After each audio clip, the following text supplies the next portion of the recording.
Ticket वितरण में आखिरकार कांग्रेस पार्टी आगे निकल गई है। अमूमन तौर पर कांग्रेस पार्टी की ओर से जो टिकटों का वितरण होता था वो काफी लेट लतीफ होता था, लेकिन इस बीच जो है भाजपा और समाजवादी पार्टी में जो घमासान मचा है उसके बीच कांग्रेस ने अपनी पहली सूची जारी कर दी है। जैसा कि कांग्रेस की नेत्री प्रियंका गांधी ने महिलाओं को टिकट देने की प्राथमिकता जताई थी, उस क्रम में जो है वो आगे भी निकलती दिखाई दे रही हैं और सीतापुर सदर से समीना सफीक को टिकट फाइनल किया है। बिसवा से अभिनव राजा को वहां पर अपना उम्मीदवार बनाया है। इस वक्त आई इंडिया से जुड़ चुकी हैं जो कांग्रेस की प्रत्याशी हैं सदर से समीना सफीक जी। पहले तो आई इंडिया परिवार की ओर से आपको बहुत बहुत बधाई। बहुत बहुत धन्यवाद, बहुत बहुत शुक्रिया। ये बताइए कि महिलाओं पर विश्वास किया है प्रियंका गांधी ने, कितना खरा उतरेंगी आप? देखिए, प्रियंका गांधी जी ने जो महिलाओं पे विश्वास किया है और उत्तर प्रदेश की जनता पर भी विश्वास किया है, क्योंकि उनको पता है कि महिलाओं को इस मर्तबा जब उन्होंने मौका दिया है तो उत्तर प्रदेश की जनता भी उनका साथ देगी और उनका विश्वास टूटने नहीं देगी। ऊपर वाले से दुआ है और इस बात का वादा है सीतापुर की जनता से कि पूरी उनकी उम्मीदों पे खरा उतरूंगी, न सिर्फ अपनी पार्टी के बल्कि अपने शहर के, अपने विधानसभा के क्षेत्रवासियों की उम्मीदों पर खरा उतरूंगी और अपना बेस्ट 100% करने की कोशिश करूंगी। ये जो लिस्ट जारी हुई है कांग्रेस की ओर से प्रत्याशियों की, इसमें खास बात आप क्या देखती हैं?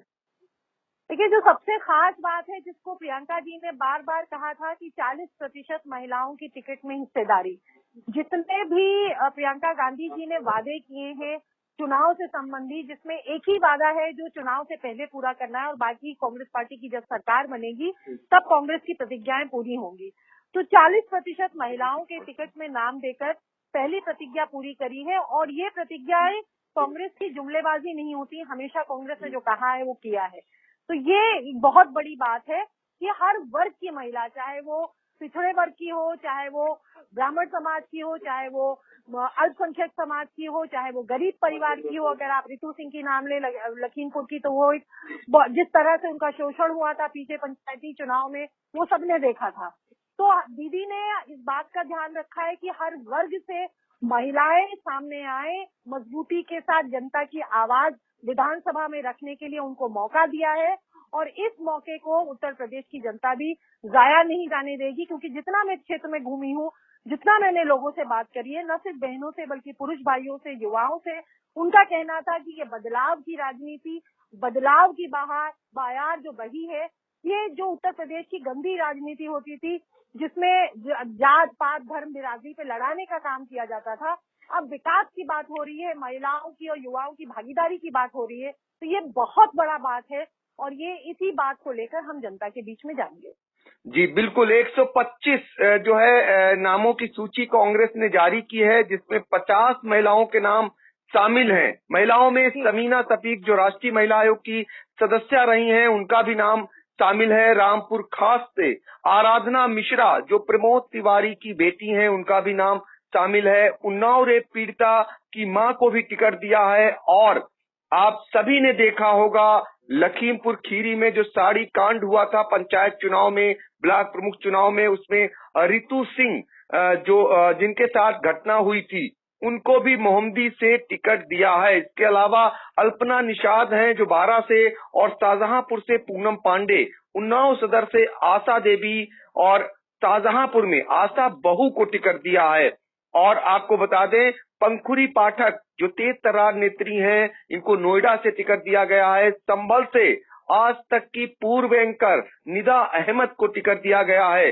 तो जैसा कि जो नेत्री थी कांग्रेस की प्रियंका गांधी ने जो वादा किया था 40% महिलाओं को टिकट देंगी, वो पहली सूची में दिखाई दिया है। और सबसे खास बात यह है कि कांग्रेस ने टिकटों का वितरण कर दिया है, यानी प्रत्याशियों की पहली सूची जारी कर दी है अभी, जबकि भाजपा में और समाजवादी पार्टी में मंथन चल रहा है। तो ऐसे में महिलाओं पर फोकस किया गया है, महिला मतदाताओं को अपनी ओर आकर्षित करने का प्रयास किया गया है। आप भी महिलाओं के हक को लेकर के समीना सफीक जी लंबे समय से आंदोलन करती आ रही हैं, अभी आपने सड़क पर उतर करके भी आंदोलन किया था। क्या लगता है कि आपको महिलाओं का सपोर्ट मिलेगा? बिल्कुल मिलेगा। न सिर्फ महिलाओं का, बहनों का, बेटियों का सपोर्ट मिलेगा, मगर पुरुष भाइयों का, युवाओं का, किसान भाइयों का, व्यापारी वर्ग का, सबका समर्थन मिलेगा। क्योंकि सीतापुर की जो जनता है वो महंगाई से त्रस्त है, वो बेरोजगारी से त्रस्त है, वो झूठे वादों से त्रस्त है। और जिस तरह से सीतापुर के खास तौर पे अगर सदर सीट की आप बात करें, जो मौजूदा विधायक है उन्होंने अपना पाला बदला है, और जो पुराने विधायक जो मौजूदा चेयरमैन है वो 20 साल इस क्षेत्र के विधायक रहे, मगर उन्होंने, अगर आप विकास की बात करें तो शून्य है। सिर्फ सड़क किनारे मिलने से जनता के लिए विकास के मुद्दों पर लड़ाई नहीं होती है। जनता की विकास के लिए काम करना पड़ता है। जो आपकी विधायक निधि है उसका सही मायने में इस्तेमाल करना पड़ता है। ऐसे बहुत सारे प्रश्न हैं जो आने वाले समय में आप देखेंगे न सिर्फ शमीना शफीक पूछेंगी, बल्कि सीतापुर का एक एक निवासी शमीना शफीक बनकर पूछेगा मौजूदा विधायक से भी और पूर्व विधायक से भी कि आखिर उन्होंने सीतापुर के लिए क्या किया और उनका रोड मैप क्या है। बहुत हो गया जात पात धर्म बिरादरी पर चुनाव लड़ना।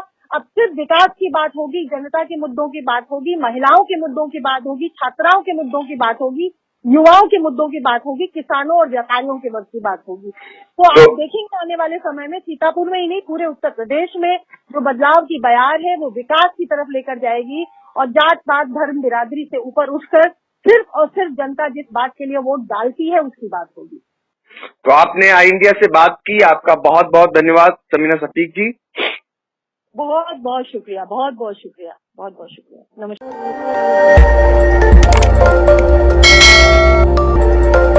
खबर आपकी, नजर हमारी। देखते रहिए आई इंडिया।